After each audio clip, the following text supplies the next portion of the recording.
Hello and welcome to Lexitecture, a podcast about word origins and histories. My name is Ryan, and in each episode my friend Amy and I bring a new pair of words to share their stories with each other and you. You can find our past episodes and the occasional blog post on our website at lexitecture.com. Follow along with us on Twitter and Facebook at Lexitecture, and if you really like what we do, you can support the show at patreon.com/lexitecture.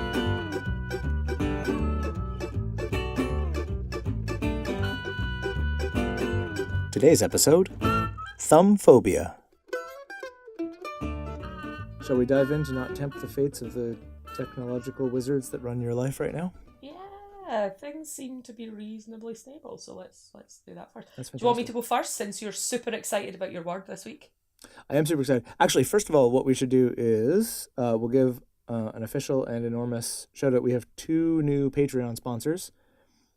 Hooray! We love you guys. You rock. We sure do. And it's Jeff Johnson, so thank you very much, Jeff, and someone by the name of Ollie who requested that we just call them Ollie. So thank you very much, Ollie and Jeff. And thanks, Ollie. Thanks, Jeff. Awesome. And if anyone else wants to be cool like Ollie and Jeff, patreon.com/Lexitecture, and then we can help pay for let's stuff. not forget Scot. Let's not and forget Scot, of course. Our other Yes, Patreon good guy. The OG Patreon sponsor of ours, which is fantastic. So, yeah, we're a small but mighty crew. And so, yeah, yes. and we really appreciate. We often say that we can't believe we have listeners, never mind supporters, but we really do appreciate the people who listen and the people who support us in whatever way they support us. And, you know, sometimes that's listening, sometimes it's just clicking a like or sharing something on Facebook, sometimes it's Patreon. You know, there are lots and lots of ways to support the things that we do, and we're always really, really grateful for all of them. Absolutely. Well said. You should have a podcast. I might think about that, yeah. But for now, so, you can go first with your word. Okay, I was going to say, I just thought maybe you want to go first because you're super excited about your word, but then what's definitely going to happen is I'm going to have the comparative imposter syndrome thing going on that always happens when I go first. So I'm just going to go first. Okay, you go ahead. Yeah, quite simply. Okay, the word that I am looking at this week is thumb.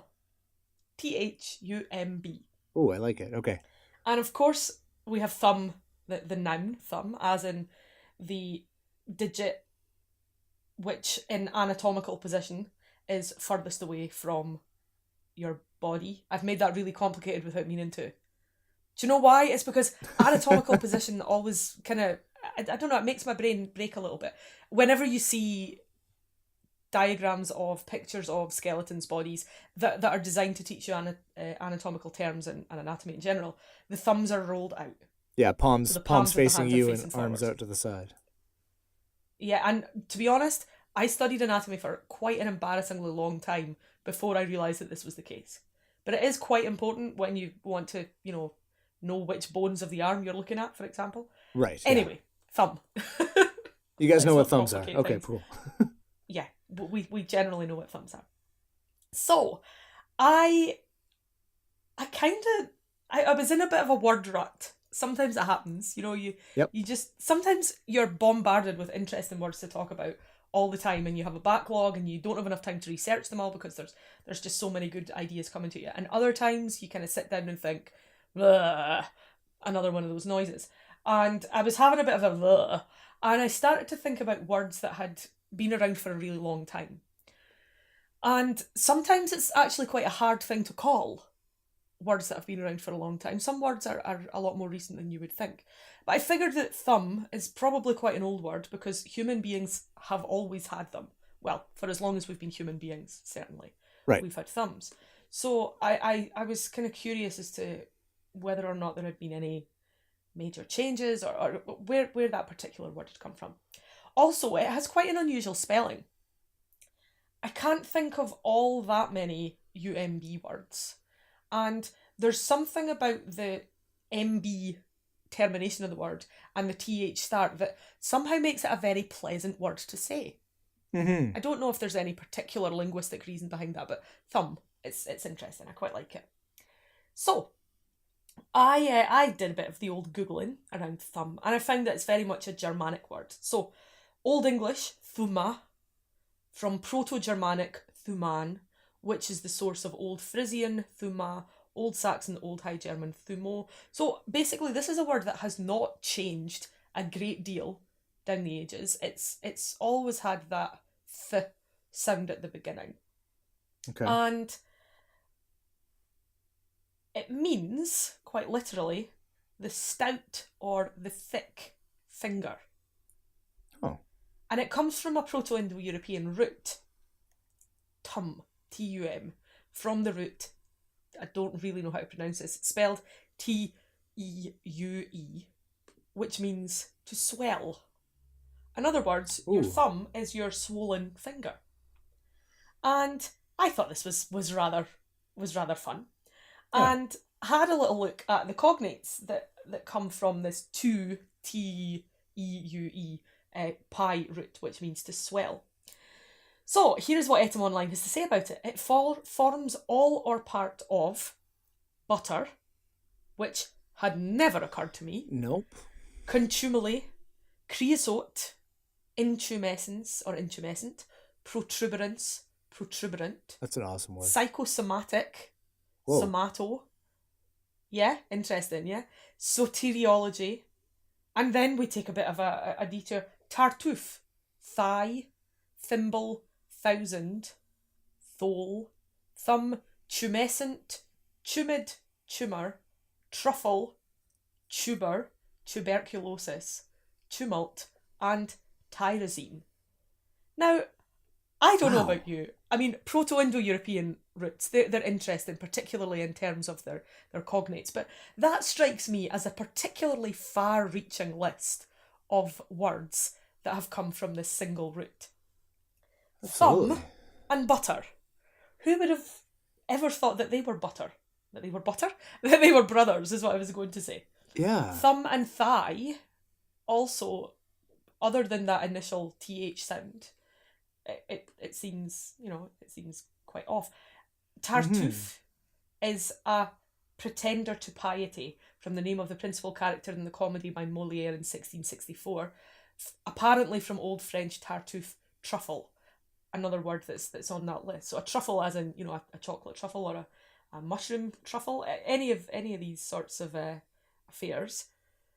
I'm sort of seeing they're round. Some connection. Yeah, like there's a they're swollen bulbousness to them. Yeah. Which I thought was pretty wonderful. This is delightful.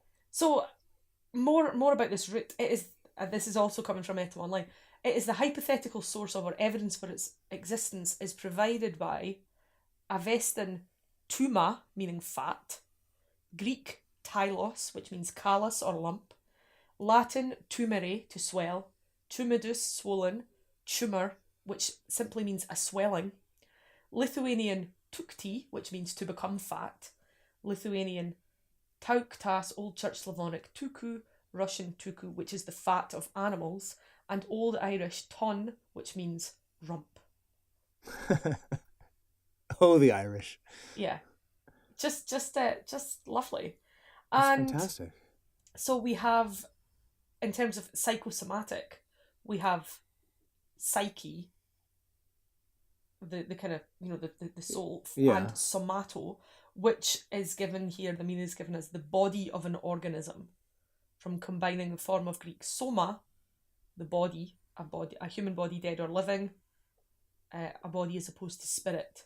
And this word also comes from the same Proto-Indo-European T-E-U-E root, to swell. So our swollen, truffle-eating, butter-enjoying bodies have swollen fingers, aka thumbs. That is amazing. So this is where I got to in terms of the etymology of the word. And of course I took a wee look at the OED, and what I found absolutely fascinating in the OED entry is the number of expressions and usages for the word thumb.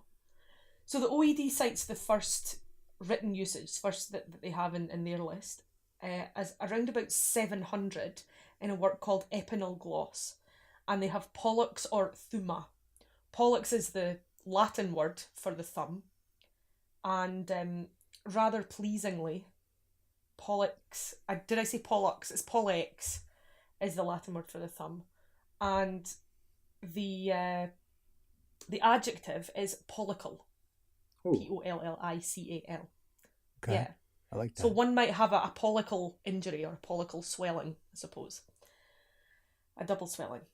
And but when we go to the entry for thumb noun in the OED, we have such examples as to be above one's thumb, as easy as kiss my thumb, to bite the thumb at, famously from Romeo and Juliet, the finger next to one's thumb, a golden thumb, a miller's thumb, to be all fingers and thumbs. Then you have lots and lots of composites: thumb ball, thumb book, thumb breadth, thumb catch, thumb cutter, thumb ferule, thumb fingered, thumb kissing. It goes on and on and on and on and on to turn over the thumb to a thumb wren, to whistle on one's thumb. Lots and lots of just really lovely thumb related sayings. We also have things like to get your thumb out. I don't know if that's an expression that's used in North America. I've never heard it. But to get your thumb out, means to stop dilly-dallying and get on with things. Come on, get your thumb out, get moving. Okay. The OED says this one here, to get one's thumb out of a person's mouth, means to escape from or to get out of the clutches of. We have the finger next one's thumb, someone's closest friend. To be finger and thumb, in other words, to be close friends or to be on intimate terms with someone. There's my thumb, a Scots use, in asseveration in allusion to the practice of licking the thumb and sealing a bargain. Above someone's thumb means to be out of someone's reach or ability. Right. To fash one's thumb, another Scots saying, is to put yourself out or to worry or concern yourself. To keep the thumb on something is to keep secret. To whistle on one's thumb. Now, this is interesting because it gives the definition of to whistle on one's thumb as to be the same as to pipe in an ivy leaf. Oh, well, that clears everything up. I'm not really, I'm not really much. Okay. It says to console oneself for a failure or whatever with some frivolous employment. So to whistle on one's thumb means to make yourself feel better because something's gone badly. And we have sticking out like a sore thumb, a rule of thumb, a green thumb, all of these different things. And so I suppose that when the swollen finger, when a word is as old and as stable as this, thumbs, certainly in terms of our evolution, they've been very important in terms of gripping things and holding on to stuff. Our opposable thumbs is a, it's a particular quality that we have that animals don't. But since the word itself has stayed so stable, it makes sense to me that it's been co-opted and taken on by all of these other meanings, expressions, and composite words. Yeah. Thumb. That's fantastic. Oh, the other thing I wanted to say about the word, okay. I've just realised while I was researching it, I discovered that the spelling, THUMB, is, well, essentially, someone added it on somewhere. That's is this another one that's like debt where the reason for that. They just decided to complicate it by adding a B where there was no B before? So Etym Online says that it's an unetymological spelling with B, which is attested from the late 13th century, and they reckon it's perhaps influenced by dumb or limb, which are both MB terminating words. But what I discovered while I was kind of looking at this is that it is an excrescent B. An interesting word by itself. That's EXCRESCENT, as in crescent, like the moon, with an X. And particularly of a speech or of a sound, an excrescent letter, has been added without etymological justification. Okay. Excrescent. That's so interesting. Yeah, it's essentially something which is excrescent is superfluous. It grows abnormally out of something else. Like a second thumb. Yeah. Like a second thumb. How useful would a second thumb be? I would imagine it's the kind of thing that sounds like you would make use of it, but really it would just become cumbersome. Like a third arm. Like a waffle maker. Like a waffle maker. I'm going to make so many waffles.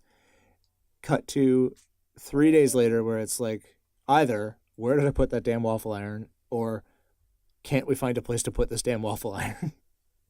Yeah, that's kind of the way. See, the waffle iron's close to my heart at the moment because my husband and I recently spent the last of our wedding present vouchers given to us by lovely friends and family on a new toasty maker. Oh, okay. Nice. And I don't know what toasty makers are called in North America because I don't know if toasties exist there.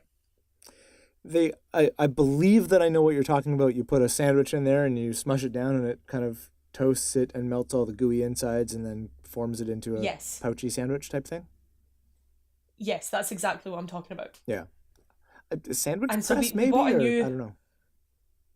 Okay, we bought a new toasty maker, and it's much nicer than the last one we had. It's very swish, and it's extra deep, which we took to mean you can put lots and lots of cheese in it and it won't leak out the sides. And when it arrived, we were, just taking a look at the features of the new appliance because, I mean, I take quite a lot of pleasure in that. I don't know if other people are like this. Sometimes people just buy stuff because they need it. I'm like, oh, let's read the manual.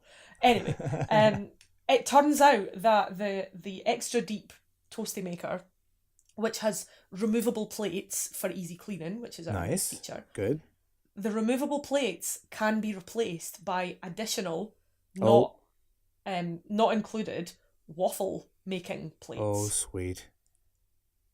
And I think that's a bit of a game changer. Good work, anyone who thought of that. But the not included in the price waffle plates cost about 2/3 what the toasty maker cost. Right.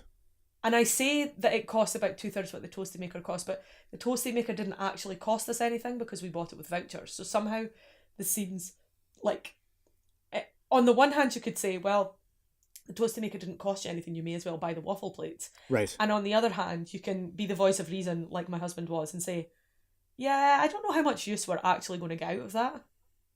Which, I don't like it, but it's a fair point.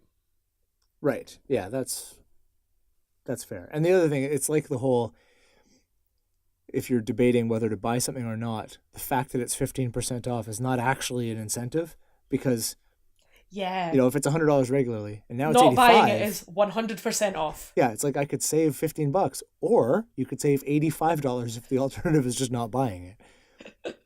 Yeah. That's not to say never buy things on sale. Capitalism. Yeah, capitalism. Bah. Yeah.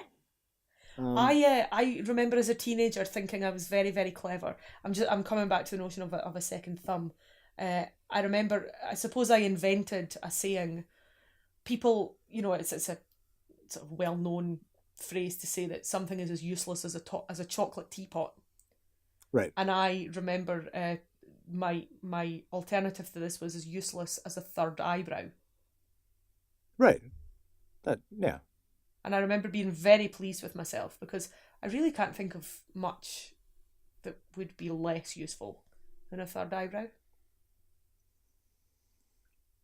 Yeah. Although I am obviously trying to think of something right now.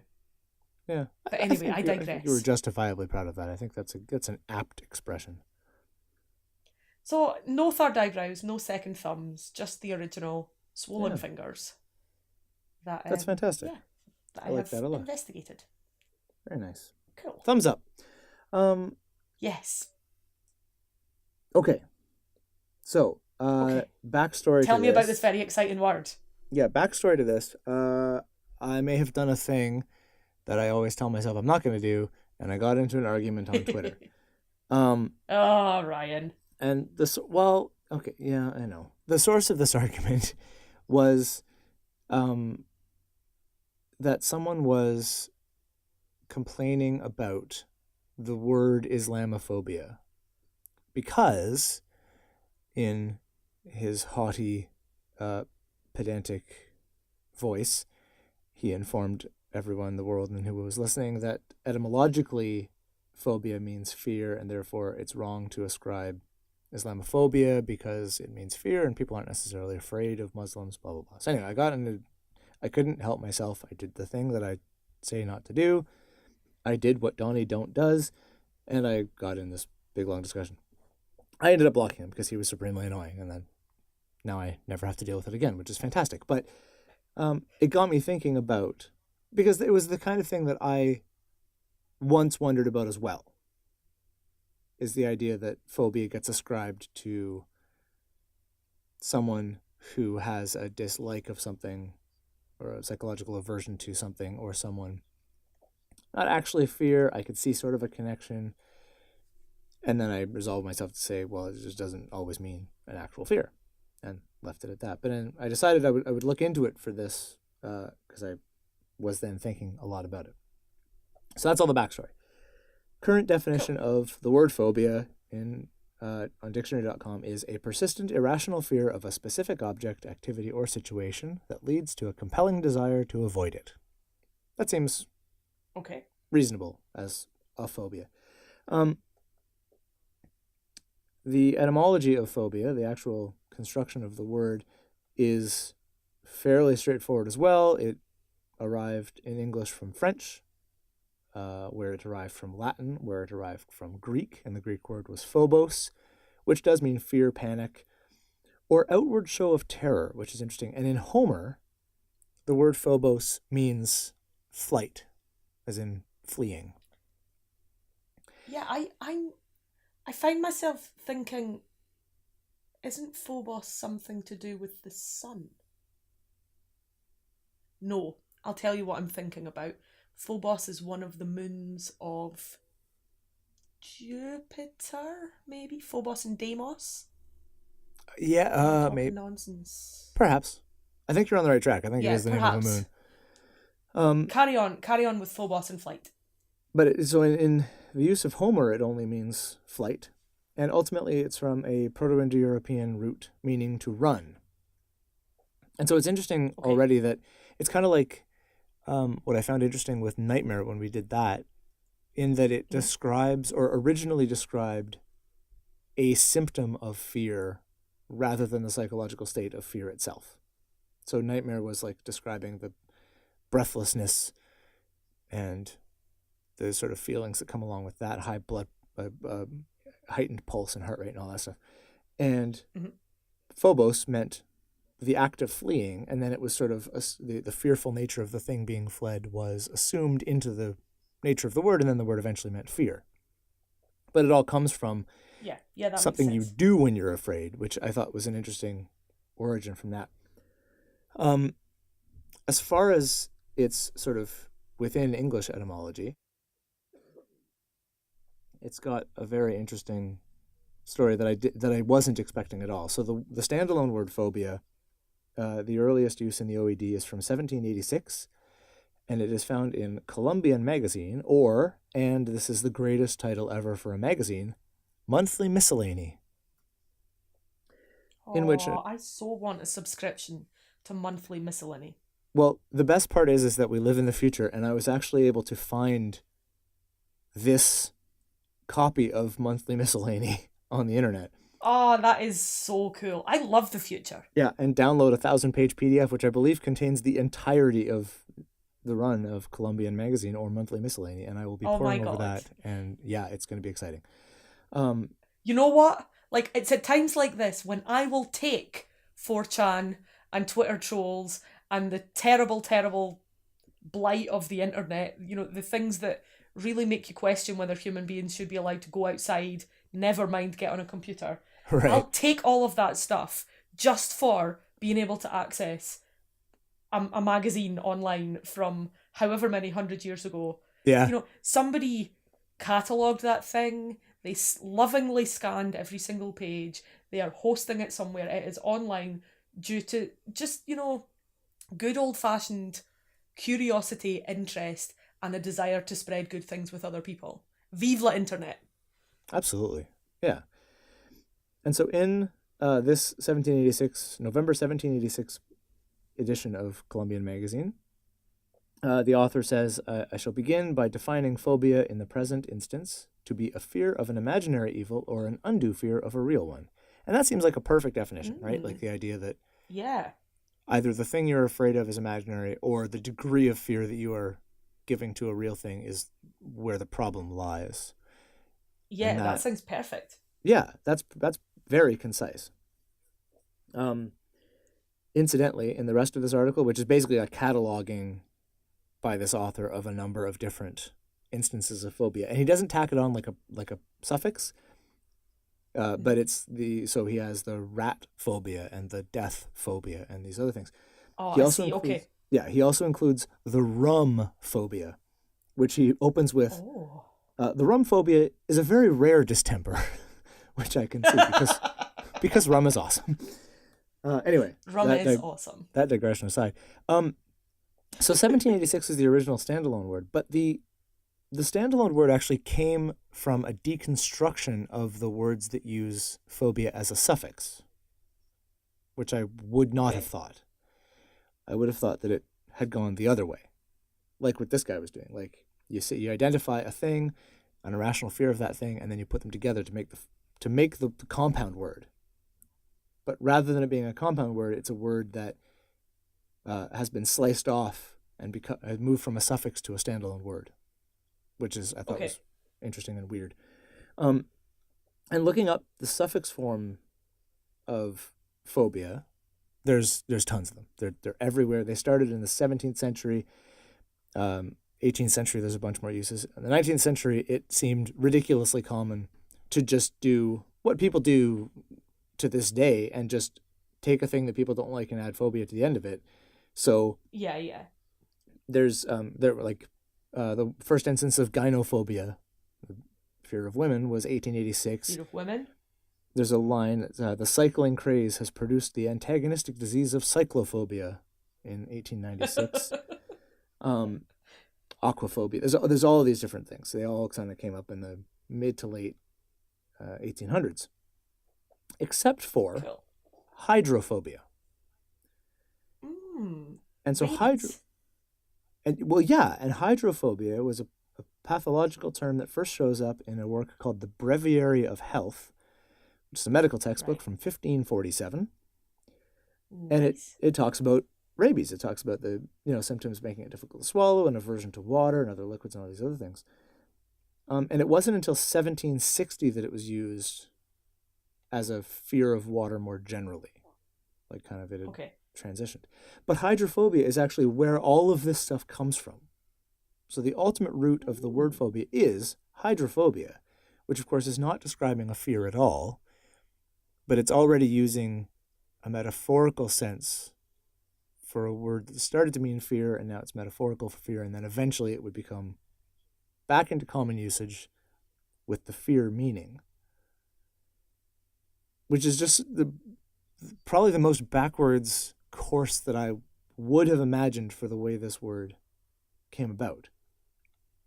That is absolutely wonderful. Like it's this roller coaster where the original Greek meant fleeing, and then people went, well, they're fleeing from something, must be scary. Maybe phobos just means fear, and then it went through Latin and French, and Latin meaning fear anyway, and then into French, and then this medical terminology uses it because they love them some Latin to describe rabies, and especially the effects of rabies on humans. And so it started in English as a figurative and analogous use of phobos meaning fear, eventually went back again to cycle back to the second original Greek meaning of fear. And then now in the late 20th century, so like feminophobia was in the late 60s. Homophobia starts in, I think the first instance of that is 1969. You get Islamophobia now. I beg to differ. People have been afraid of that stuff for a long time. Yeah, I know what you're saying. I'm being touché. Funnily enough, it would be. Oh, sorry. I was going to say it would be quote unquote nice to think that homophobia has only existed since the 70s. I mean, I would rather it didn't exist at all. But yeah, what were you going to say?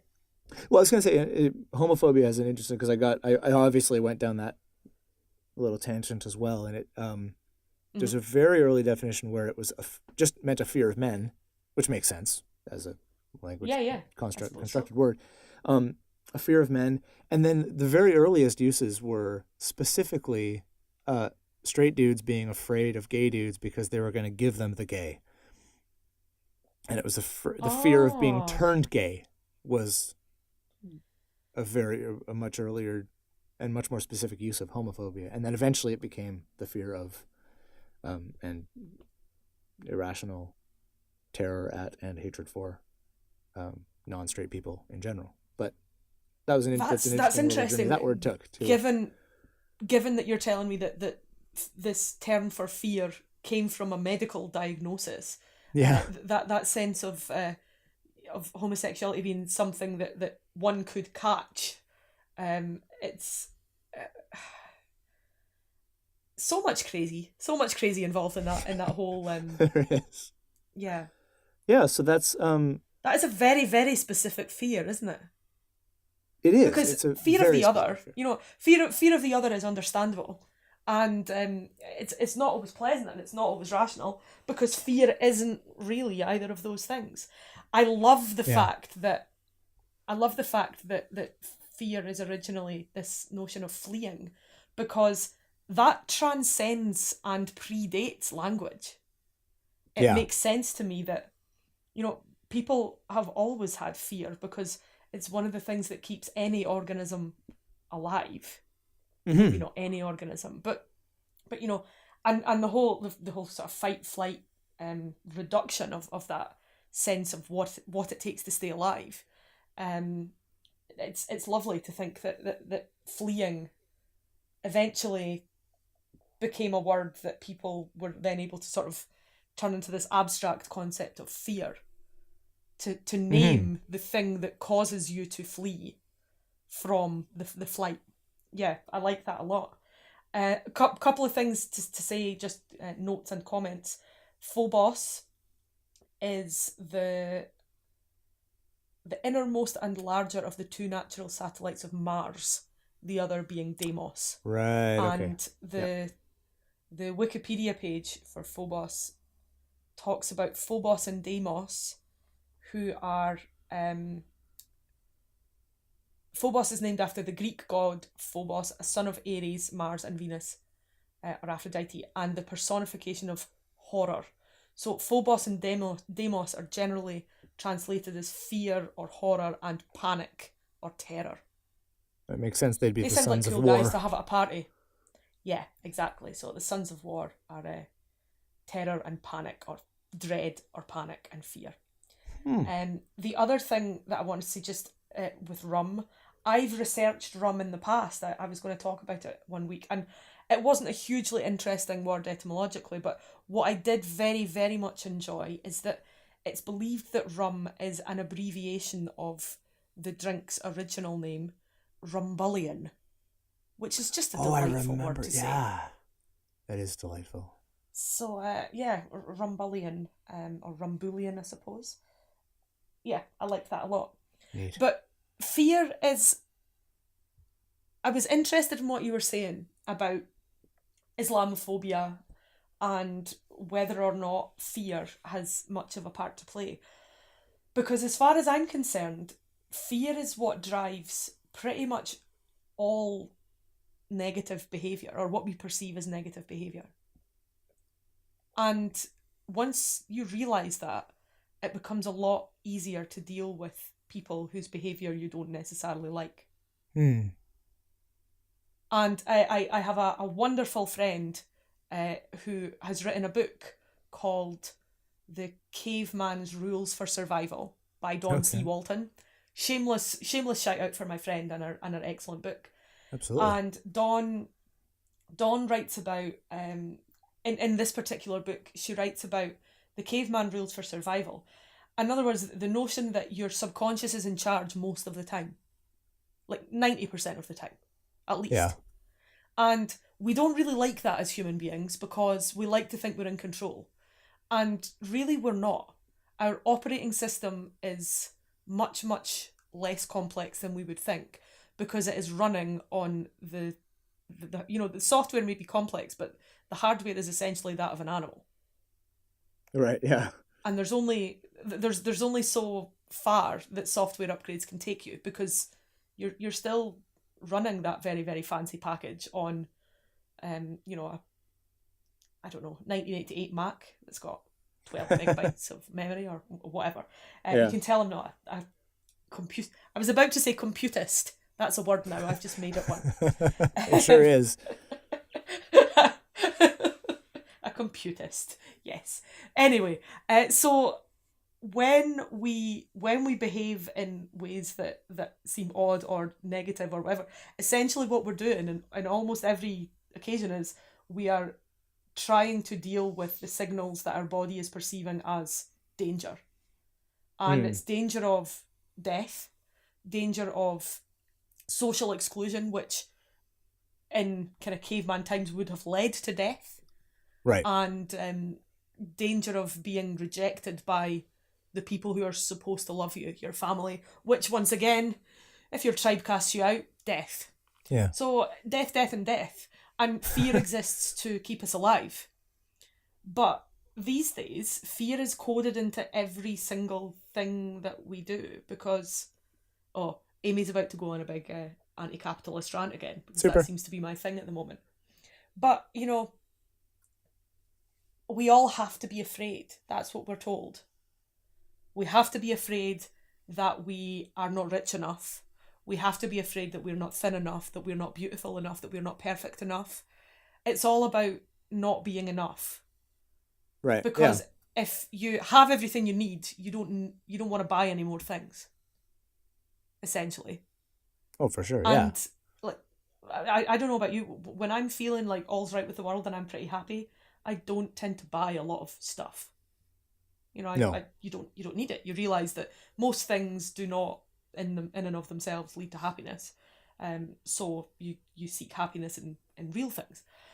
Anyway, in order to keep people buying things, we have to make them believe that they do not have enough and that they are not enough. And the easiest, the fastest way to do that is to make people afraid. And that is largely what I see the function of the modern mass media to be.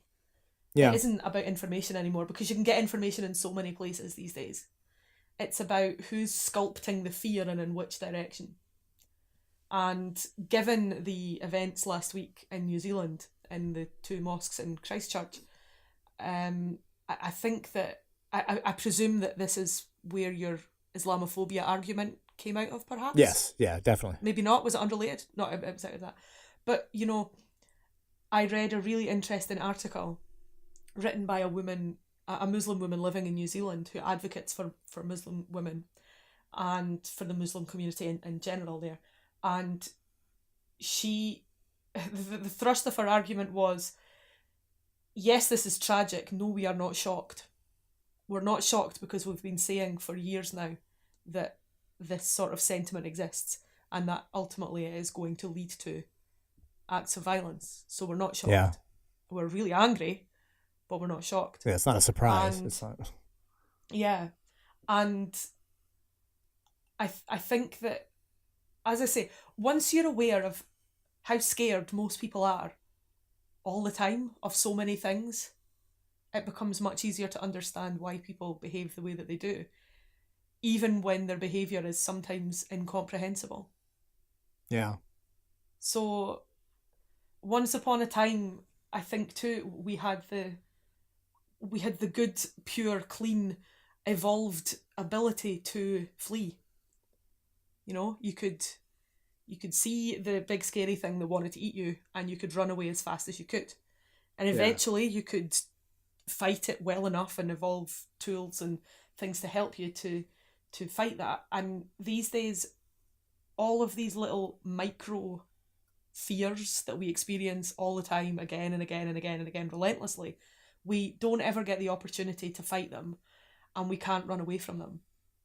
And there you go. That's it. All society's evils summed up in one little chat in a podcast. There we go. We fixed it. If we all weren't so afraid, then life would be nicer for everyone. Yeah, well, that feels like a true enough sentence to end on.